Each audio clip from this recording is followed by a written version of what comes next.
नमस्कार, मैं हूं आपके साथ मोनिका गुप्ता और आप देख रहे हैं कालका से समालका। बुलेटिन की शुरुआत करेंगे खास खबरों के साथ। केंद्रीय वित्त मंत्री निर्मला सीतारमण 1 फरवरी को संसद में देश का बजट पेश करेंगी। आम से लेकर खास सभी को इस बजट से काफी उम्मीदें हैं। करनाल में भी व्यापारियों से लेकर किसानों, गृहिणियों और युवाओं ने बजट को लेकर अपनी प्रतिक्रियाएं दी हैं। आपको सुनाते हैं।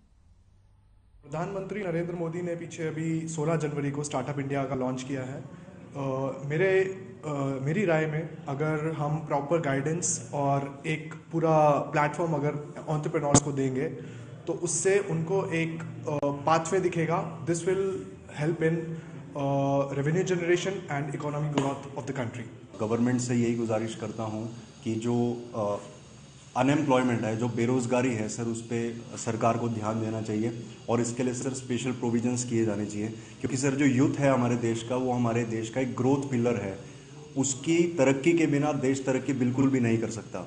और अभी कोविड की वजह से हमने रिसेंटली देखा कि बेरोजगारी बढ़ी है, तो इस वजह से गवर्नमेंट को इस सेक्टर में सर स्पेशल प्रोविजन करना चाहिए थ्रू स्किल डेवलपमेंट, या इवन जो सरकारी रोजगार है वो भी बढ़ने चाहिए ताकि ज़्यादा से ज़्यादा लोगों को रोजगार मिले और हमारा देश जो है तरक्की की राह पर अग्रसर हो। हम तो केंद्र सरकार से यही मांग करेंगे जी, एक तो जो ये एमएसपी है, एमएसपी का प्रबंध करें, एमएसपी की गारंटी दें और एमएसपी जो है ना, हर एक जमींदार को, छोटे बड़े को एमएसपी पे उसकी फसल बिकनी चाहिए। नंबर 2, जो मंडियों में जमींदार की फसल की दुर्गति होती है, जैसे कि आपने पीछे जिलों के टाइम में भी देखा कि 1-1 किलोमीटर की लंबी कतारें पे ट्रालियां अड़ी हुई हैं और 2-2 दिन जमींदार ट्राली के ऊपर मजबूर वहीं पड़ा रहा है भूखा प्यासा।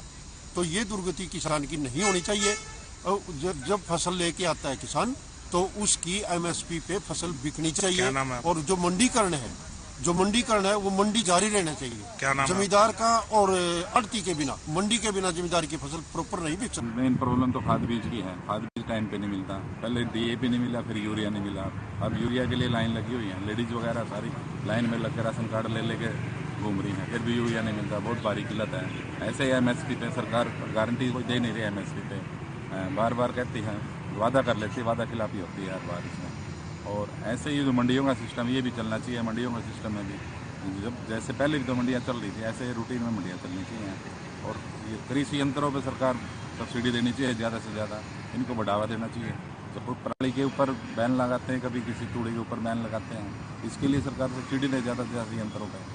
भाई हम तो ये उम्मीद रखते हैं कि किसानों के लिए और आम जनता के लिए कुछ काम करना चाहिए। बजट में उनको फ़ायदा मिलना चाहिए। खासतौर पर पेट्रोल डीजल इतना महंगा हो रहा है, किसानों को पर डीजल की बहुत ज़रूरत होती है। डीजल ट्रैक्टर में महंगा डीजल हम चला नहीं सकते, बड़ी भारी दिक्कत आती है। कई बार टैक्स अलग से देना पड़ता है, डीजल पर अलग से टैक्स देना पड़ता है। इस बारे में डीजल और पेट्रोल को सस्ता रखा जाए तो बहुत अच्छी बात होगी।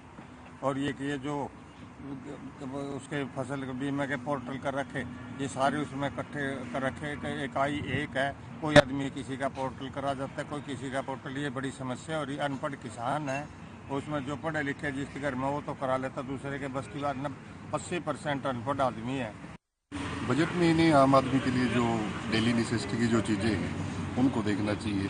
जो सब्जियों के दाम हैं, जो खाद्य पदार्थ की जो वस्तुएं हैं उनको, और मेनली जो है पेट्रोल डीजल जो है उसमें राहत इनको देनी चाहिए, क्योंकि जो क्रूड ऑयल है वो बहुत सस्ता है, लेकिन हमारे इंडिया में जो है पेट्रोल डीजल के दाम दिन प्रतिदिन बढ़ते जा रहे हैं, क्योंकि ट्रांसपोर्टेशन का ही हर चीज़ पर फर्क पड़ता है। तो मेनली मैं ये कहूँगा कि ट्रांसपोर्टेशन की तरफ इनको जो है वो ध्यान देना चाहिए। पेट्रोल डीजल के रेट कम करने चाहिए। खाद्य पदार्थ की वस्तुएँ जो है उनके जो है वो रेट कम करने चाहिए। और जो ऐसे अभी इन्होंने कपड़े पे और इन पे जो टैक्स लगाया था उसमें राहत देनी चाहिए। और किसान वर्ग को जो है वो फर्टिलाइज़र पर, यूरिया हो गया, अपना डीएपी हो गया, जो है उन चीज़ों पर इनको विशेष ध्यान देना चाहिए। मैं केंद्र सरकार से यही उम्मीद रखती हूँ कि जो बजट हो वो सभी वर्गों के लिए लाभदायक हो। जो मिडिल क्लास हैं और जो मिडिल क्लास से भी नीचे जो हैं उनके लिए लाभदायक हो। जो राशन हो, क्योंकि जो खाना है वो सबको ज़रूरी होता है, बड़े हो या छोटे हो, खाना तो सबके लिए ज़रूरी है। तो जो खाने का जो राशन सामग्री है, जो गैस सिलेंडर है, ईंधन है, जो वो बजट फ्रेंडली होना चाहिए ताकि सब अपने खाना खा सके, घर का निर्वाह कर सके। और स्पेशली गृहिणियों के लिए जो है वो जो बजट है वो लाभदायी होना चाहिए, ताकि सब अपना घर का निर्वाह अच्छी तरह से कर सके। जो लेडीज़ होती हैं वो अपना बजट जो है वो महीने में शुरू कर लेती है कि हमें क्या क्या करना है। महिलाओं के लिए तो मैं ये कहूँगी कि जिस प्रकार से रसोई में खड़ी हैं, उनको गैस की मेन व्यवस्था होती है उनके लिए, वो ठीक होनी चाहिए। दूसरी, जो सब्जियां, फ्रूट या अन्य चीज़ें हैं वो महंगी नहीं होनी चाहिए। कार वगैरह आजकल चलती है तो उसके लिए तेल के ऊपर भी प्रभाव पड़ता है, वो सब भी नहीं होना चाहिए। कामना करेंगे कि जो रोज़मर्रा की चीज़ें हैं, मैं उम्मीद रखता हूं कि वैसे तो उनके संज्ञान में होगा, ये उम्मीद रखता हूं कि रोज़मर्रा की चीज़ों में लोगों को कुछ राहत मिले, और जो आम गृहणियाँ हैं, जो घर के जो खर्चे हैं दिन पर दिन बढ़ रहे हैं, और उसको ध्यान में रखते हुए बजट थोड़ा फ्लेक्सिबल, थोड़ा ऐसा हो कि जैसे लोगों को सुहावना लगे। और बाकी मोदी जी ने केंद्र सरकार की नीतियों पे सब लोगों को विश्वास है, सबने मोहर लगाई हुई है। जो इस प्रकार से महंगाई बढ़ी हुई है, हम चाहते हैं कि इस बार जैसे सिलेंडर के दाम ना बढ़े, जो बढ़े हुए दाम उसमें घटोतरी की जाए ताकि आम जनता को राहत मिल सके। पेट्रोल के दामों में भी कमी आनी चाहिए। कच्चा तेल काफ़ी सस्ता हो चुका है, तो सरकार से उम्मीद है कि पेट्रोलों के दामों में 4 से 5 रुपए तक की कमी की जाए ताकि आम जनता को बहुत राहत मिल सके। सिलेंडर जो है वो काफ़ी महंगा है, सिलेंडर का रेट काफ़ी कम होने चाहिए, और किसी प्रकार का इस प्रकार जीएसटी में किसी प्रकार का टैक्स ना लगे, टैक्स कम से कम किया जाए ताकि आम जनता को लाभ मिल सके।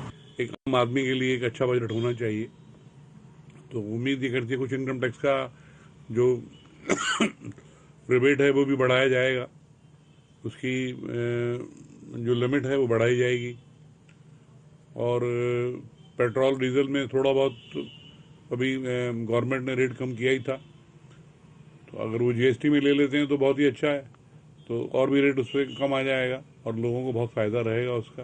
पिछली बार जो बजट आया, सेंट्रल गवर्नमेंट ने जो बजट पब्लिक के लिए बनाया, कोई भी उसमें सही बात साबित नहीं हुई। जो बाजार के भाव थे उसमें कम से कम भी 100 गुना की बढ़ोतरी हुई है, 100 गुना हर चीज़। पेट्रोल भी बजट इन्होंने बाहर कर दिया, डीजल बजट से बाहर कर दिया, उसके रेट बढ़े, उसके कारण हर चीज़ के हर आइटम के रेट बढ़े। उसके बावजूद जब इन्होंने रेट कम किए 15-15 रुपये 10-10 रुपये लीटर, बाजार में कोई रेट कम नहीं हुए। बाजार में हर चीज़ महंगी मिली। जो तेल पहले 80 रुपये 90 रुपये लीटर बोतल होती थी, सीधी 250 रुपये लीटर होगी। देखिए जी, हर साल एक नई उम्मीद के साथ व्यापारी अपनी दुकान पे आता है कि आज बजट आना है तो कुछ ना कुछ अच्छा ही होगा, लेकिन कभी ऐसा होता नहीं है। मतलब हमेशा आज जीएसटी बढ़ गया है, जी हमने टैक्स बढ़ा दिया है, और हम ये चाहते हैं टैक्स लो, आप टैक्स देने में कोई इतराज़ नहीं है, कोई दिक्कत नहीं है, लेकिन हमें सुविधा तो चाहिए। आप NH1 की बात करें तो इतना सा अगर टुकड़ा तोड़ा हुआ है तो पूरा का पूरा फैला के तोड़ दिया है, उसको बनाने वाला कोई नहीं है। रोज़ गाड़ियों के नुकसान हो रहे हैं, रोज़ एक्सीडेंट हो रहे हैं। एज ए व्यापारी मैं अगर टैक्स की बात करूं तो ये हमारे से जीएसटी लें, लेकिन ऐसे लें तो उनको पेट्रोल डीजल भी जीएसटी में लें ना। वो क्यों नहीं लेते? क्योंकि उसका रेट कम हो जाएगा। इसलिए व्यापारी को दबाने का काम है, और कोई इनको जो सरकारें हैं इनको सिर्फ अपना पैसा चाहिए। बजट जो अब की बार आएगा, कोरोना काल को देखते हुए मेरे को लगता है कि बजट थोड़ा सा अच्छा, इनको बड़ा सोच समझ के निकालना चाहिए बजट का। जो ये जीएसटी की जो हमारे ऊपर मार पड़ती है व्यापारियों के ऊपर, वो घटनी चाहिए। हालांकि कपड़े पे इन्होंने 12% कर दिया था तो इन्होंने वापसी ले लिया। मैं तो गारमेंट्स का काम करता हूँ, 5% कर दिया, वापसी बैकआउट कर लिया था इन्होंने। बड़ा अच्छा स्टेप किया है, पर इन्होंने जूतों पे 12% कर दिया है। पर ये जो टैक्सेस बढ़ रहे हैं, ये सब इसके मार दो आम लोगों के ऊपर ही पड़े, जनता भी बढ़ रही है, रेट तो बढ़ते हैं, दिक्कत आती है। मेरे हिसाब से थोड़ा सा इनको टैक्सेस के ऊपर थोड़ा ध्यान दे के, टैक्स एक नॉर्मलाइज टैक्स बना के, सारे के सारे एक जैसा टैक्स करके उनके ऊपर सिस्टम बनाना चाहिए, ताकि जो टैक्सेस की जो वेरिएशन है वो ख़त्म हो और बढ़िया से बजट आए तो बहुत अच्छा हो जाएगा। बड़ी बात यह है जी, व्यापारी वर्ग, छोटा दुकानदार टैक्स की वजह से बहुत ज़्यादा परेशान है। अगर टैक्स में रिपेयर दी जाए तो व्यापारी वर्ग में, छोटे दुकानदारों में एक राहत जो है मिलेगी, और ये जो इसकी इनकम टैक्स की सीमा है ये भी थोड़ी बढ़ाई जाए, क्योंकि सारा काम तो ऑनलाइन हो गया है। अब जो है जितनी पेमेंटें हैं, दुकान पे कस्टमर आता है, सारा पेमेंट जो है वो ऑनलाइन ही करता है। तो इससे अगर टैक्स में थोड़ी छूट मिलेगी तो व्यापारी वर्ग जो है उसमें एक राहत महसूस करे। देखिए, सरकार है, उम्मीद तो है कि व्यापारी और छोटे दुकानदार की तरफ सरकार ध्यान देगी, उम्मीद तो है। बाकी अपना मोदी सरकार देश को बड़े अच्छे तरीके से चला रही है, सब में खुशी की लहर है, एक थोड़ा टैक्स में अगर रिबेट मिल जाती है तो सोने पे सुहागा होगा। हमारी उम्मीदें बहुत अच्छी हैं और ये सरकार हमारी उम्मीदों पर खरी भी उतरती है। और पीछे भी जितने भी बजट हमें हर साल पेश हुए हैं उनके अंदर सरकार ने जीएसटी और इनकम टैक्स का रेवेन्यू बहुत अच्छा लिया है, आम जनता ने बहुत साथ दिया है। और आगे भी हमारी प्रार्थना है व्यापारी वर्ग की तरफ से भी, आम जनता की तरफ से भी, कि ज़्यादा से ज़्यादा ऐसे बजट पेश किए जाएं जिससे आम जनता को लाभ हो और सरकार को भी उतना रेवेन्यू आए कि देश की तरफ। इस बजट में हमें लगता है कि आम जनता की जो रोज़मर्रा की चीज़ें हैं उन पे थोड़ा टैक्स को कम कर दिया जाए और जो कभी कभार खरीदने की चीज़ें उनके ऊपर अपने टैक्स, जो अच्छे अमीर लोगों के हाथ में जो चीज़ें हैं उनके ऊपर वो जो। तो वहीं यमुनानगर से भी आपको बता दें कि यहाँ पर आने वाले बजट पर जनता की राय सामने आई है। क्या कुछ कहना है जनता का, आपको सुनाते हैं। केंद्रीय बजट में ये सब करते हैं कि एक तो यहाँ महंगाई कम होनी चाहिए, बजट जो गृहिणियों का बिगड़ चुका है वो बजट को कंट्रोल में करें। और ये बजट सिर्फ किचन का ही नहीं, मैं कहूंगी हर तरह से बजट जो बिगड़ चुका है। आप एजुकेशन डिपार्टमेंट में चले जाओ, आप किचन में चले जाओ, आप अदर कोई भी किसी भी स्ट्रम में चले जाओ तो वहीं दिखेगा आपको हर तरफ महंगाई, भ्रष्टाचार, यही चीजें रह गई हैं। और देखिए अब 134A के तहत बहुत से लोगों ने फॉर्म भरे हैं, बहुत से बच्चे फॉर्म भर के यही उम्मीद में थे कि कहीं ना कहीं हमारे बच्चों को कहीं अच्छे स्कूल में एडमिशन मिल जाएगा और हमारे यहाँ जो अपना फीस का स्ट्रक्चर है वो कम हो जाएगा। पर नहीं, 134A के तहत भी बहुत हंगामे, हर स्कूल में हंगामे हुए हैं। कहीं बच्चों को कोई रियायत नहीं मिली है, कहीं बच्चों को कोई एडमिशन नहीं मिले हैं। स्कूल वालों के पास अगर पेरेंट्स जा रहे हैं तो स्कूल वाले बोल रहे हैं कि हमारे पास कोई नोटिस नहीं आया है, हम लोग अभी कुछ नहीं कर सकते हैं। तो ये कब तक गवर्नमेंट ऐसे मतलब ये इस टाइम जनता को बहका रही है गवर्नमेंट, मेरे हिसाब से। और जनता हर तरफ से परेशान है, इस परेशानी को दूर की जाए और जनता की सुनी जाए। बजट में हम यही अपील करेंगे, सारी लेडीज हैं आज हमारे मोहल्ले की, हमारे साथ हैं, और सभी की एक ही अपील है कि हर तरह से जो महंगाई है उसको कंट्रोल में किया जाए, बजट को स्त्रियों के, गृहिणियों के अनुकूल किया जाए और एजुकेशन डिपार्टमेंट में भी ध्यान दिया जाए। हर तरफ से देखो, बजट तो बजट है, चाहे वो किसी भी लाइन में ले लो, हर जगह महंगाई है, हर जगह ये सब फैल रहा है। इसको कंट्रोल में करोगे तो जनता भी आप लोगों के साथ है, जनता आपसे कहीं भागी नहीं है। अगर आप इन फ्यूचर जनता से उम्मीद करते हो कि जनता सरकार के साथ हो तो जनता की भी तो सुनो। अगर जनता की सुनेंगे तो जनता ऑलवेज सरकार के साथ ही रहेगी। बजट आने वाला, केंद्रीय सरकार का बजट आने वाला है, तो मेरा ये मानना है कि केंद्रीय सरकार का बजट इस तरह से आना चाहिए कि हम गृहिणियों को देख करके सरकार को बजट बनाना चाहिए। आप ये देखिएगा किचन में कि सबसे पहले जो हमारी बेसिक नीड है वो किचन है। किचन का सिलेंडर है, दालें हैं और एक्स्ट्रा जो चीजें हैं हमारी, वो हमारा बजट इतना खराब हो जाता है, इतना बैलेंस हो जाता है कि हम अपने बच्चों के लिए कुछ पैसा बचा ही नहीं पाते। अब आप एजुकेशन को भी ले लो, एजुकेशन में फीसें अभी मैडम ने 134 की बात की है, तो मेरा मानना है अगर हमारे पास इतने पैसे बच जाए तो हमें 134 की तरफ देखना ही ना पड़े।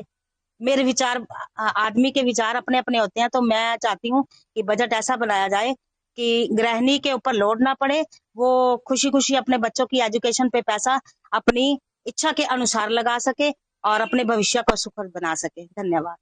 मेरे विचार में तो ये है कि जैसे बच्चों की एजुकेशन के लिए सरकार को सोचना चाहिए कि जहाँ पे बच्चे मतलब एक मीडियम मिडिल क्लास जो फैमिली का बच्चा है वो एक मतलब उच्च वर्ग की स्टडी के लिए वो उसको सोचना पड़ता है। क्यों सोचना पड़ता है? हमारे बच्चे क्यों बाहर भाग रहे हैं? बाहर इसीलिए भाग रहे हैं क्योंकि यहाँ पे हमें फैसिलिटीज नहीं है। अगर फैसिलिटीज होंगी तो क्यों जाएंगे वो बाहर?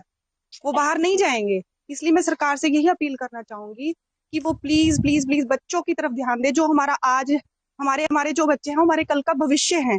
अगर हम उनकी तरफ ध्यान नहीं देंगे तो हमारा कल खत्म हो जाएगा। हमारे बच्चे पिछड़ गए तो हम बिल्कुल ही, हमारा समाज बिल्कुल ही पिछड़ा वर्ग बन जाएगा। एजुकेशन का तो बहुत ही बुरा हाल कर दिया है सरकार के, मतलब हम तो बहुत, we are not satisfied with this, मतलब बहुत बुरा हाल है। ओके सर, बस थैंक यू सर।